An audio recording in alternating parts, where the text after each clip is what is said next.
strong.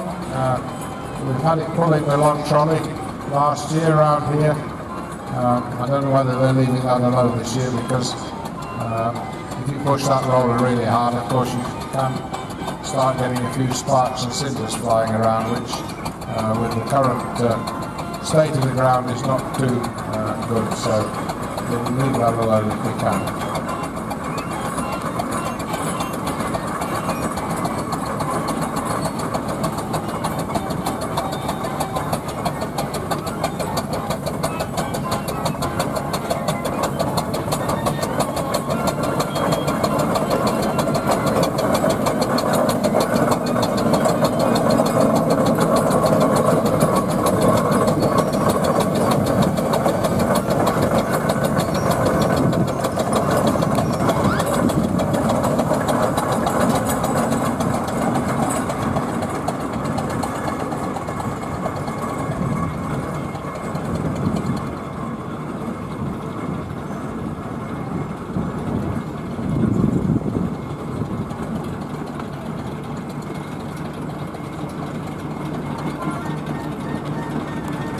Getting the log trolley on the nose of the engine. Now, this was quite a common thing to do when you wanted to back it into an awkward little corner, because it's very difficult to back a trailer like that when it's on the back of the engine. So Vince is now going to show us how to push it all the way around the field. Can we find some codes for in the background? But I say it's quite a normal practice to get a trailer like that into an awkward yard. If you've got them on the back, even with a model lorry with power steering, a trailer like that, very difficult to back around a sharp corner. You tend to only be able to back around fairly gentle corners. So, say it was quite normal to put it on the front like that, because it's much easier to steer. So we'll see where they're going with it as time goes on.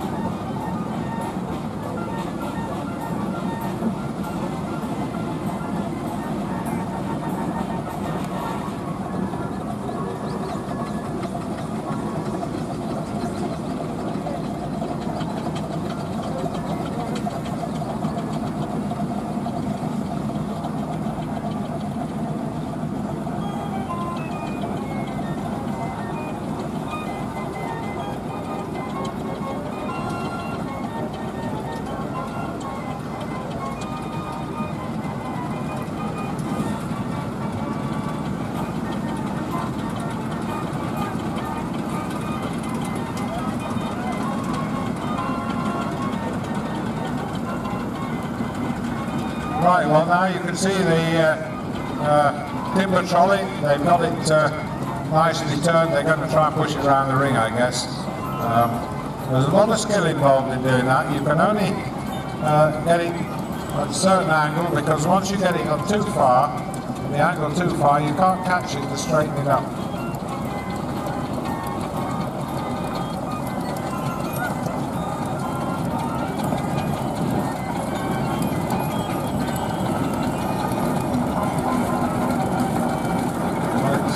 Quite good at the moment. Trying to straighten it up a bit soon.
Well, here comes foremost.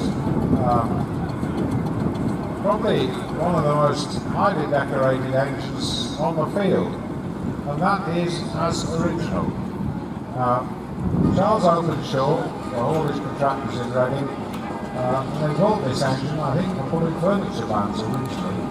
But Openshaws were engine repairers and did a lot of work on engines, and one of their specialities was turning road engines, of which this is a typical example, into a showman's engine. So showmen would sometimes pick up a Wagner road engine and they would take it to Openshaws and say, find us a dynamo, fit it up, lengthen the canopy, fit governors, some twisted brass, and they can go work on the fair. I think Openshaws probably thought, well, to advertise their business and how good they were at repairing, overhauling and decorating an engine, they would do their own engine to suit. Well, after Openshaws parted with it, it went to France and worked out in France, where it was found and repatriated. And in fact, when Joe Walker got hold of it, he obtained some photographs of the engine as new, more or less. So that is how it's been restored. And, if you go around and look at the other side of it, you can't see. I mean, look at the inside, the decoration on the flywheel, and all the lining out, all done in gold leaf. It's quite exquisite, really. Say, way beyond the normal road engine decoration, but it is, as I say, entirely original, and that's how she went out to work. Well, we've got the Borough Road haulage engine just coming now, Fosway Heavy Haulage, Martin Shepherd. Now that's a 5-horse. Say, we talked earlier about different horsepowers, and in fact, this show must be unique this year because I think we've got 8 or 9 5-horse barrels in it, which is really quite a catch. I think there might be a loose plan to get them all in the ring together at one time. And that is really very much the sort of popular size of general haulage engine that people would buy. 3rd speed, so it's quite quick on the road. That engine will probably cruise at 14-15 miles an hour, which is knocking on the steam engine on the road. And quite capable of managing a 20-ton load. You can see the difference in size between that little 5-horse barrel and foremost, which is probably a 7-horse, I'm not quite sure, I'll have to look at the notes. 7 or 8-horse, quite a lot bigger in terms of overall weight, haulage capacity and in strength.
No, I haven't been watching Vince with the long trolley. I don't know whether he's had to do a shunt yet or whether they're still on the first run round.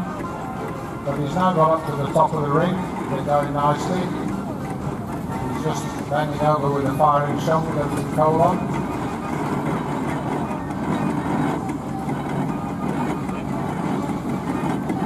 He'll Notice that there is comparative absence of smoke here because coal being issued is best quality Welsh coal. We're very fortunate there is still a pit mining this Welsh coal. It's not anthracite, as a lot of people say. It's not far off being anthracite, but anthracite is not suitable for engines. And you get this lovely Welsh coal, which would say we're very lucky it's still available because most of the coal of this quality came from the old Welsh deep mines, which are all closed because the demand for coal, of course, has dropped with environmental considerations. There's no point in winding coal from a mile underground when you can find it on the surface. We should be able to enjoy this nice clean coal for a few years yet. I imagine as long as Aberthaw Power Station is open and burning Welsh, we should be okay. But it's say relatively smoke free and suits engines very nicely. Lovely old Clayton there, just going around, a blue Clayton. Built some very fine agricultural engines, Clayton, but not many of them, and sadly not many of them survived, which is a great shame, really.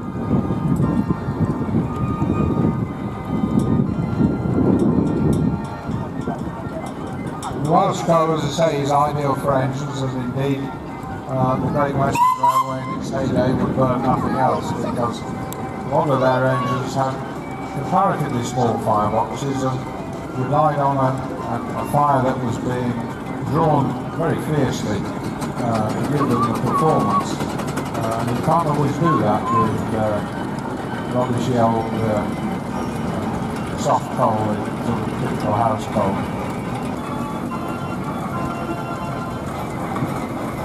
Well, we've got another 5 horsepower coming in now. We're just looking at Martin Shepherd's. We've got the Brown family's engine. Now you can see foremost as it goes out, you see the decoration on the flywheel. You need to see it stop really to admire it, but it's full extension. So you look at all that lining with the gold leaf, lettering, all done in gold leaf. Not familiar with gold leaf, of course it is, as its name suggests, real gold. And the process of making it is to take a lump of gold like the size of a sugar lump, and you hammer it thinner and thinner and thinner until you finish it up about the size of a football pitch. Then you stick it on pages of a book, and then when your signwriting comes, you paint the letters in what is effectively glue, or gold size. When it's sticky, it presses the page of gold leaf onto the size, and so the gold leaf stays behind. So I don't know what a book of gold leaf costs today, but it's certainly quite expensive. So to have an engine done in gold leaf is the ultimate really in decoration. Quite commonly done on showman's engines, as I say, because there was always this degree of one-upmanship in the show world about who had the best engine and the best decorated. Now, as I say, you can see Martin Shepherd's 5 horsepower over the far side, and you'll notice the canopy is shorter on that engine. It only covers the driver and the flywheel. It doesn't go up to the chimney. That's a half canopy. Then you've got the Brown's engine, just making its way up the ring on the outside here. That's got a 3/4 canopy. The canopy goes right up to the chimney. Now, to me, that's always a more sensible canopy because it covers the motion. And then, of course, you've got a showman's engine where the canopy goes right to the top. And covers the dynamo as well, so that's cool. The half canopy, the little short one, was quite common on road engines. Must have been the reason for it. But of course, if the owner was either hard up or rather mean, he didn't have a canopy at all, and the driver got wet, as did the engine.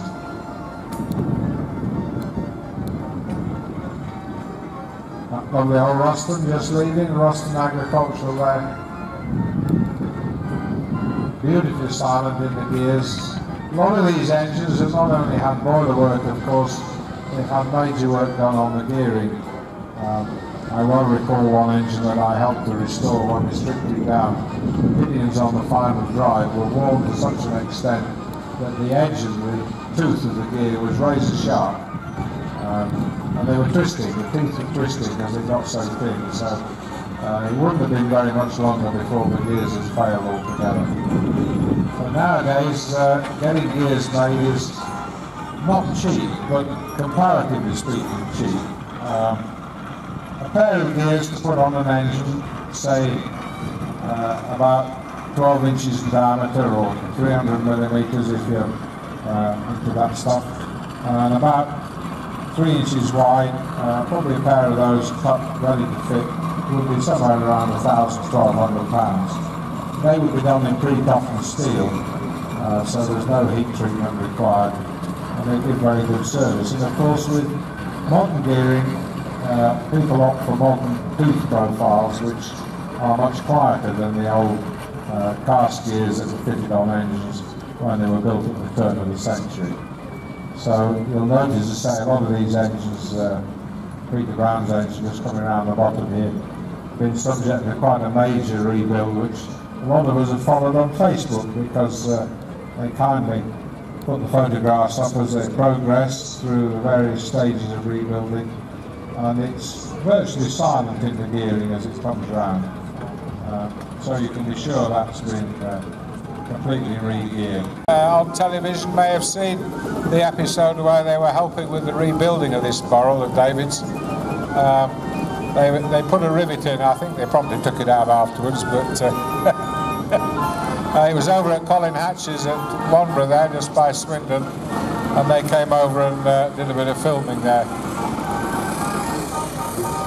Major rebuild, new gears, back axle was sorted, rebushed back wheels, and goodness knows what else, because of course after years of service everything wears out. In particular the boiler, of course. Most, if not all, these engines will have had major boiler repairs. Now, a lot of us do the work ourselves because we can't afford to pay somebody to do it, but if you were to take a typical engine that's done 70 or 80 years of service and needs boiler work and gave it to a boiler maker, you'd want to sit down when the bill came, because you're looking at somewhere between 20 and 30,000 pounds at least. So a lot of people undertake the work themselves or with friends to help and so on, and you start off with 2,000 or 3,000 pounds worth of boilerplate, and you get some of it rolled up to make the new barrel and some of it flanged to make the end plates for the firebox and so on. But a lot of the work is basically labour, because you can't automate it.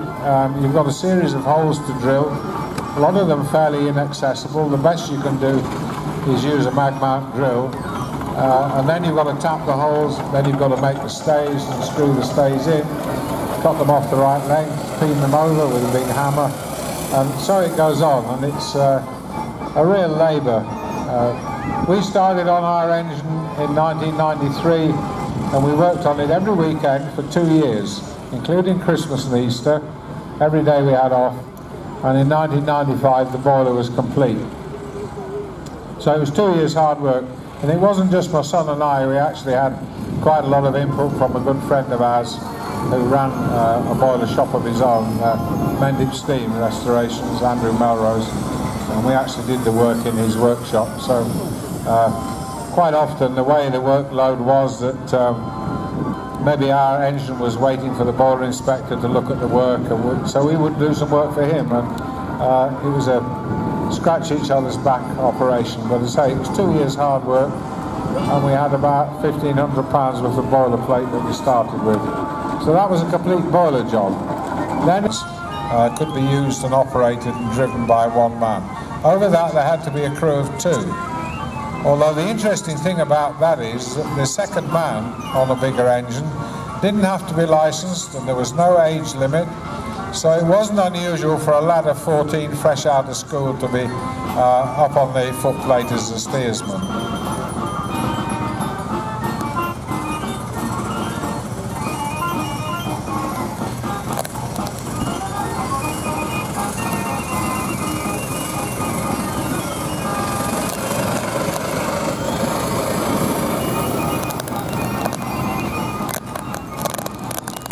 Well, we've got young Martin driving the David's boat.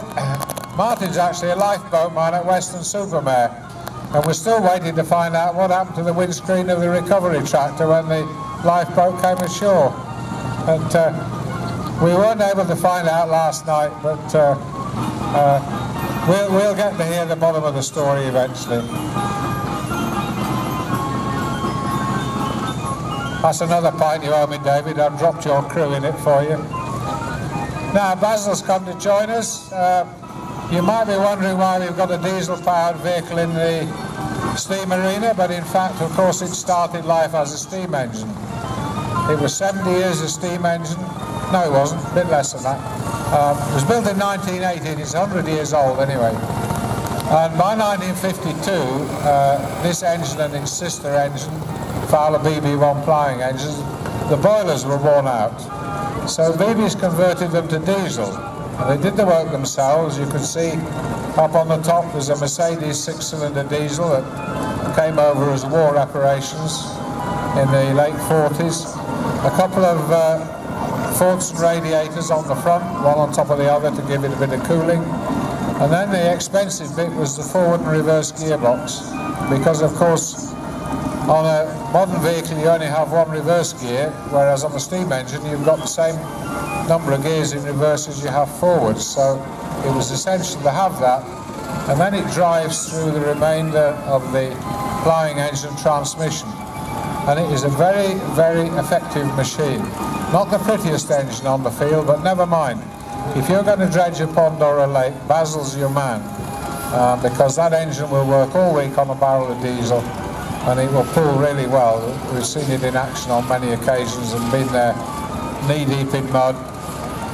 We spend an hour and a half getting up steam on the pullback engine, and Basil comes out, presses the button, and he's ready to go. So, as I say, owned for 70 years by BB's and 30 years by Basil. He bought it in 1988 at BB's dispersal sale, and has kept the pair of them together, and they're in full working order.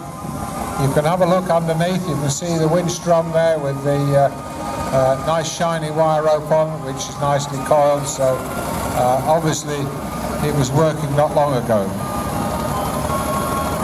Now the way to use these engines, of course, you have a pair of them, identical, except on one the rope comes out between the wheels on the left side and the other one on the right. They stand on opposite sides of the wheel, but pull the input back to the winch cables. So the engines don't actually go across the field, they stand on the edge. And that way you can plough and cultivate whatever requires to be done on the field.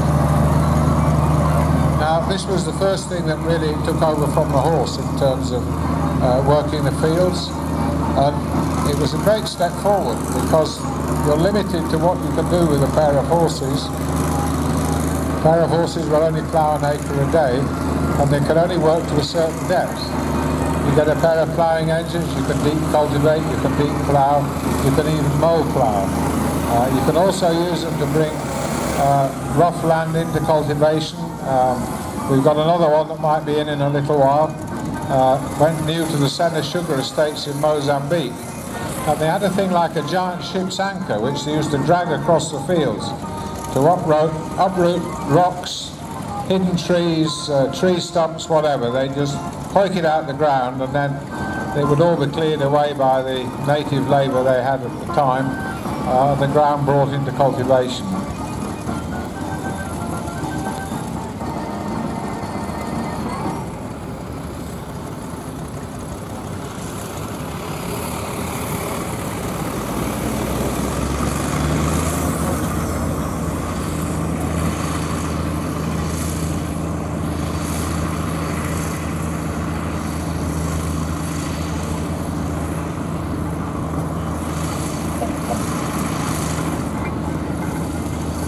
Right, well, Kevin's just been in to have a chat, and the plan is about 3 o'clock we're going to do a winching demonstration with the Z7, the big ploughing engine, to give you some idea about how it works, how the rope works.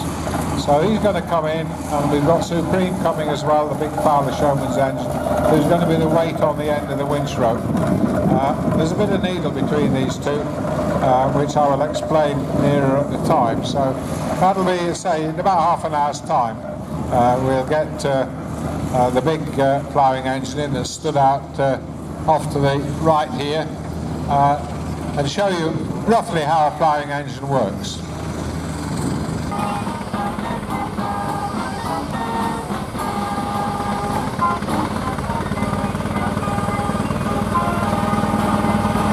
Oh, we've been joined by a couple of burrows. Half-size one, just heading round towards the Coventry point. And then going away from me is Nero, one of the many 5-horse Burrell Road locos we've got here this weekend, which you say is quite unusual. You'll notice on the belly tanks of Nero there's a picture of a lion. That's where the name came from. This is Bostock's favourite lion, is called Nero, so the engine was named after the lion, and I think the other engine, the Raja, which is a couple of years older than Nero, that was named after a tiger, which was all part of Bostock and Wombwell's menagerie that they toured the country with. They were based in Glasgow, but went right down into the West Country and to London. So these engines will be no stranger to long distance haulage, although they didn't normally do vast distances in the day because a lot of the equipment wasn't hauled by the engines, it was hauled by the elephants. So they would load everything up and the engines would set off and the elephants would transfer the equipment along as well. Fortunately, when they sold up and packed up the menagerie, the engines were bought by Hentons of Hopworth, who were thrashing contractors. They bought both of them, cut the dynamos off the canopies and used them as general haulage engines. So we're fortunate that they survived.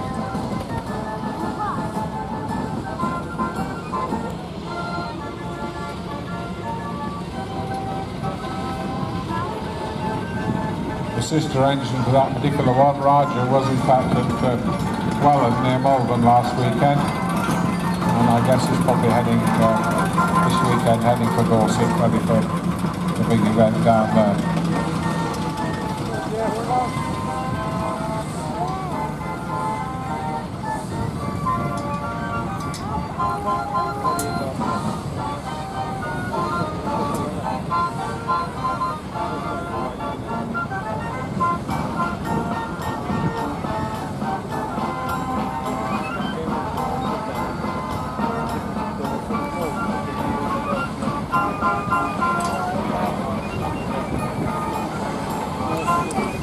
Well, you can see the phone now paddling along quite steadily with a log trolley. We've been circuiting around for quite some time. And it gives you some idea of what they'll be capable of doing on the road. You know, with a decent load, they would keep going for an hour and a half without any trouble at all before they'd stop looking for water. Of course, with some of the little ponies like that, they often had a huge water tank on the back, which gave them tremendous capacity as far as distance was concerned, because the only reason you would want to stop was to pick up more water.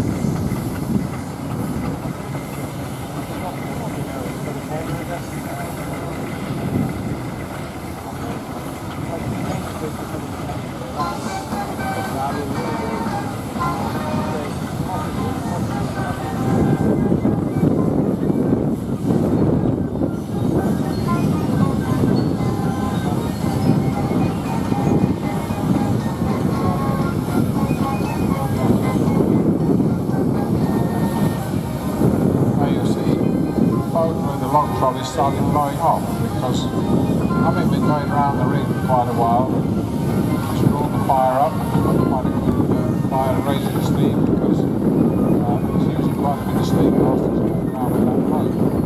Of course, as soon as you stop, the fire doesn't stop, so the engine will then pump.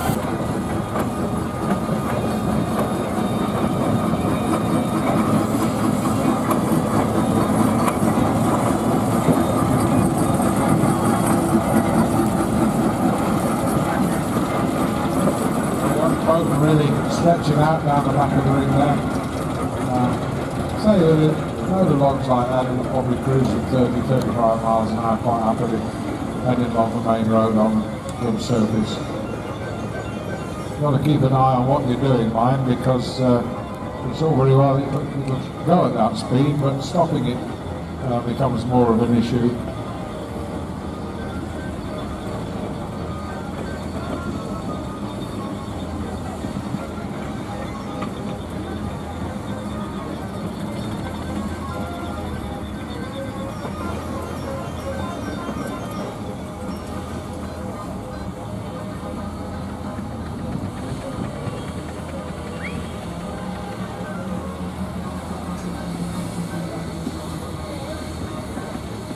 Well, the little trotter roller is heading down the ring again.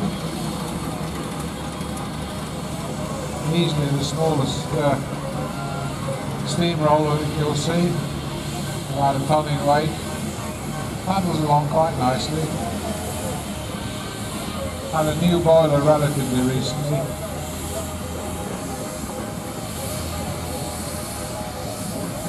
Belongs to the Lost and Folk Museum.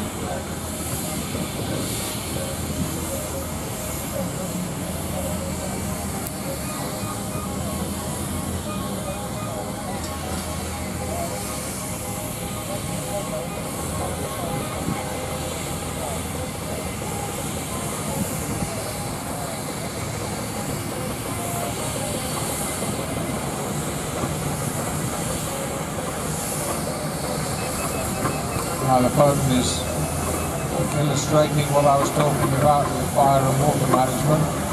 Having done quite a few circuits and really got the fire really quite drawing up well. Now stopping on the shaft. The fire is going.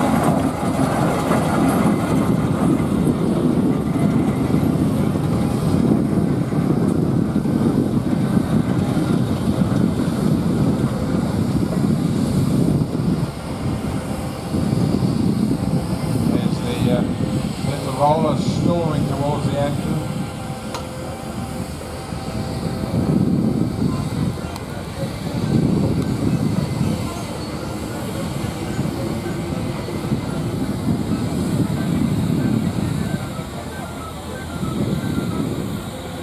Afternoon, Laura. Are you good? Looking very relaxed and comfortable there. Is the tank full? Because I wouldn't mind sitting in it actually.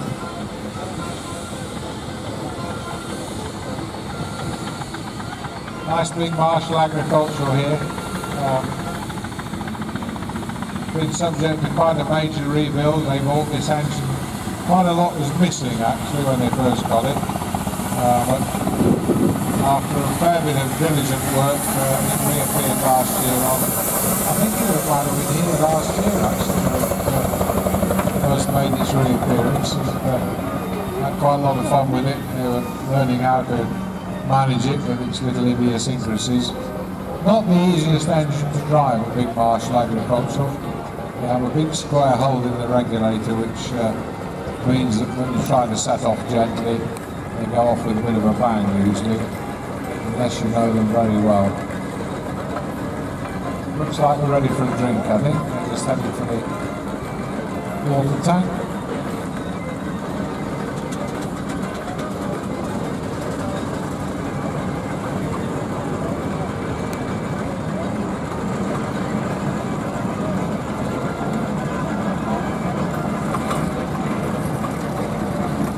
So they've got the lifting hose out, which is on the back of the engine here. And one goes in the tank.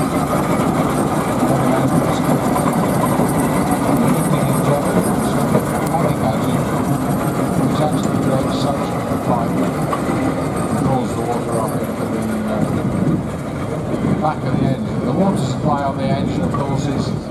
basically under where the driver stands. The back end of the engine below the driver's feet is the water supply, and above that, of course, is the bunker where the coal is.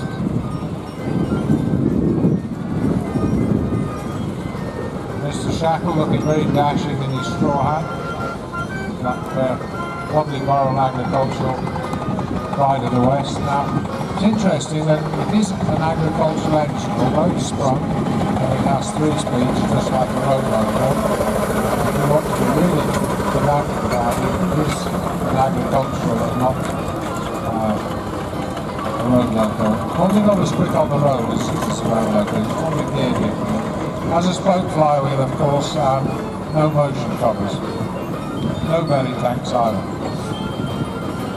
It's a nice mixture really, because you've got all the grace and elegance of the Borough Agricultural, but you've got the handy 3rd speed. And the springs do give you a little bit of bounce when you're popping along.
Talking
it would help.